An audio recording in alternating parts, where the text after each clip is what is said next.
Hello, my name is Emily Beynon and today I'd like to share with you my favourite 10 tips on practising. If you haven't watched it yet, I would encourage you to start by watching my video What, Where and How, the Practising Part 1. I'll put the link to that video up here, but if you've already seen it, then let's dive right in and get started. Tip 1. The learning coordinates. To get from one place to another, or to learn any skill, we need to know two important coordinates, if you like. Firstly, where or what we're aiming for, and then where we are now. Let's say that I have to get to a venue on the other side of town on my bike. Unless I know the exact address of where I'm going and where I am now, the best map in the world won't help me.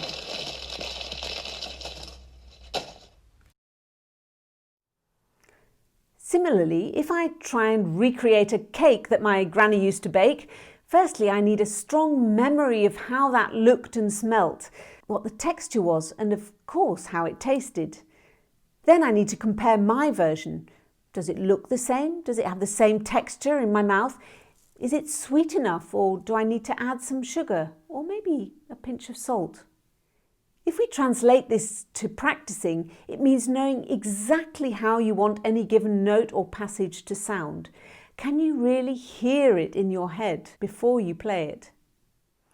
If you need some inspiration, do listen to it being performed by another flute player, preferably live. But if that's not possible, then a recording's fine too. Hearing someone else play can be really helpful, but ultimately developing your own version of how you want to sound is absolutely essential. The where we are at the moment coordinate comes from really listening while you're practising. But because it's difficult to be practising and really listening that critically, probably recording yourself from time to time will be a useful tool too. But when you're recording yourself, always wait a good 2 or maybe even 3 days before listening to it back. It will help you to be much more objective. If you make these two coordinates as real and vivid as possible, your body will help you find a way to get from one to the other. So strengthening your goal, your ideal version, helps you to know what you're aiming for during your practising. Tip 2. Coffee practice. Now, anyone that knows me knows that I love a good cup of coffee. But what I mean by coffee practice is not improving our barista skills. It's the practice that we do with a cup of coffee in our hand. The flute is still packed away in its box, and we're at a table or in a comfy chair reading the score, the full score. Look and learn what the other instruments are doing, harmonically, rhythmically, and figure out the structure and how your part fits into the whole picture. And what does the composer really write? Every single marking on the page is a clue which the composer wrote on the page for a reason, to help you interpret what's in their head. Make sure that you find a reason for every single marking on the page. This is what I call the why filter. Why is that mark on the page? The fact that it's there is concrete, but your answer as to why it's there and what you think it means makes your performance individual. Tip 3. Research. Now, in a way, this is a sort of coffee practice too. At least it's another important part of our practice, or perhaps I should call it preparation, which you need to do with your flute still packed away in its box. This is the background research. Who is the composer? When did they write it? What's the musical style? What kind of instrument was it written for? What was the political situation when the work was written? Was it written for a particular flute player? Who's the dedicatee? Is there a story? Is there a text? What is a saraband or a minuet? At worst, this is purely interesting background information for you as you delve deeper into the piece. But it's more than likely that you'll glean some invaluable insights into the story behind the music that can help you playing the piece and communicating it with your audience. Tip 4. Don't practice what you can already do. Practice time is best used for improving the things you need to do better. The The point here is obviously not to waste your time and energy playing through things you can already do. You'll reach a much more rewarding level of being able to play the entire piece if you put that energy into the weakest moments first and then join those up with the passages you can already play.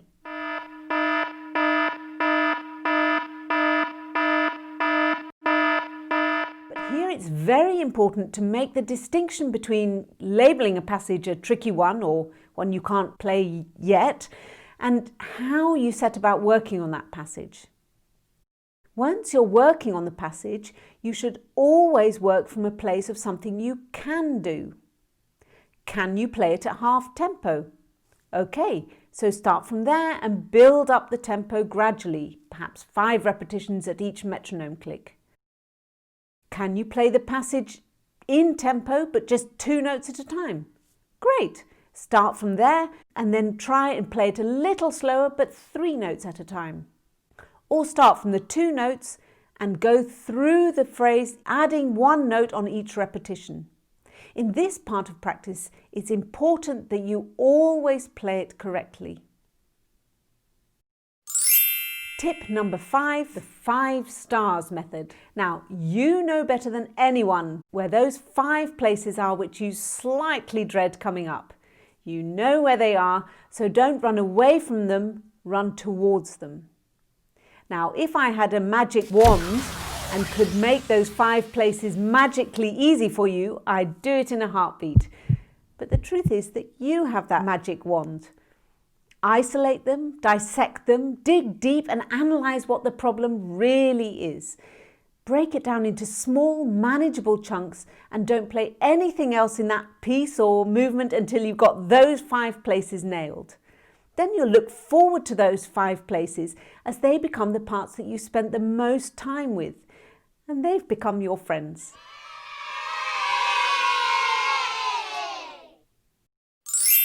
Tip 6, Mr. Metronome. A metronome is your friend, so let it help you. Now, there is a school of thought that says that practicing with a metronome makes musicians less rhythmic because the responsibility for keeping the pulse and tempo lie with an external device. But I like practicing with a metronome on syncopations. It strengthens my own sense of rhythm because my pulse on a strong beat needs to be that much more convincing. So in 4/4 time, I just check in with the metronome on the 2nd and 4th beats of the bar.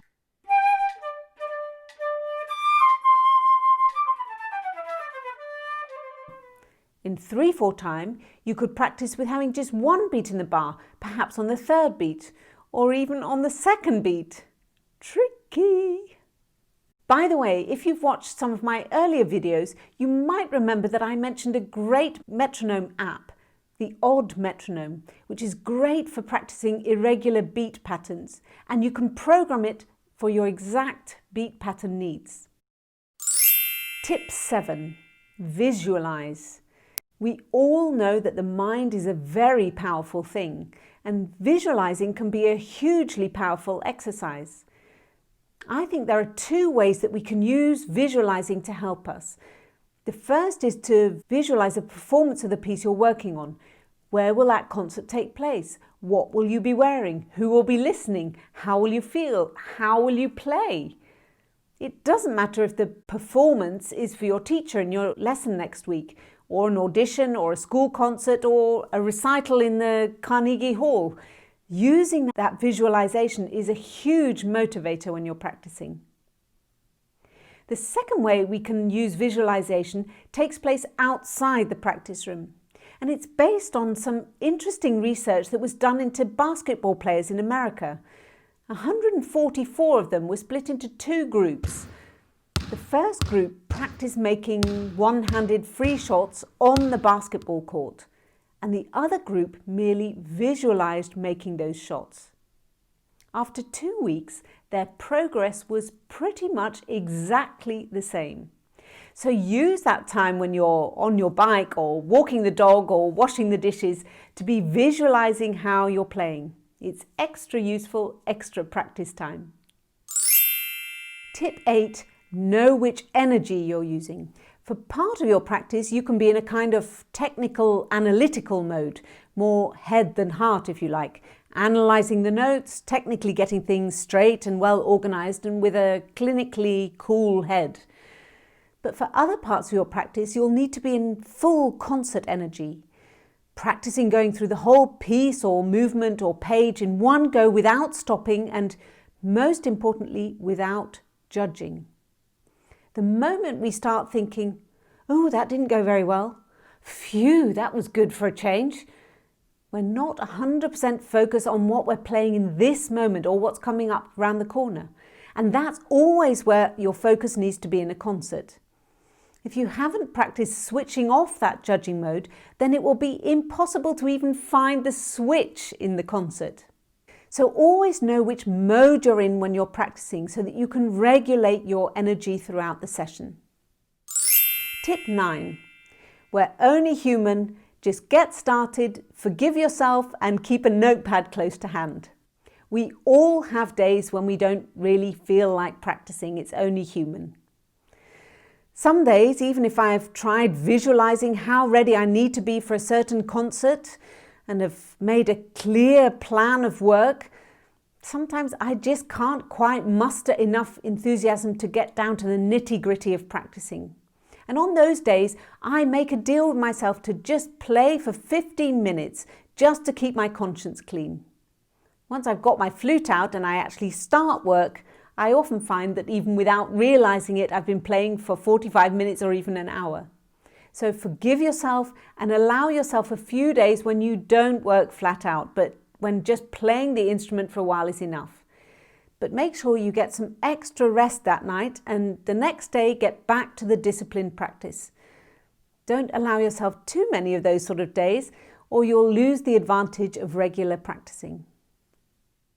The other time that I forgive myself is, well, sometimes, however well-intentioned I am when I start practicing and I'm fully aware of how much more I achieve when I'm completely focused, from time to time, something pops into my head while I'm practicing. I mustn't forget to email so-and-so. I must pick up a gift for my friend's birthday next week. Whatever it is, don't beat yourself up. Use a little notepad near your music stand to jot that reminder down so that you can get back to your focused practice without having to remember that piece of information. Tip 10. Straw cab. Backwards. And I've saved my favourite until the end, practising backwards. And yes, I do mean being able to play those tricky runs backwards as well as forwards. Learning it back to front will help you to really get to know it inside out and exactly how it's built. Start from the end and play just the last 2 notes, then the last 3 notes, and then the last 4 notes, and so on. But I also mean start by practicing the last line of a piece or study, and when it's perfect, go back and play the last 2 lines. When you're satisfied with those, then go back and do the last 3 lines, and so on. Every time you get to the end, you're naturally having to stop, and then you can ask yourself what exactly you want to improve in the next repetition. What this does is that it continually encourages conscious practice, and it also helps reinforce the end of a piece when you'll probably be at your most tired and might even risk letting your guard down a little as the end is in sight. Well, those were my 10 favourite practice tips. Don't practice until it's right, practice until it can't go wrong. Did I miss anything out? What are your favourite practice tips?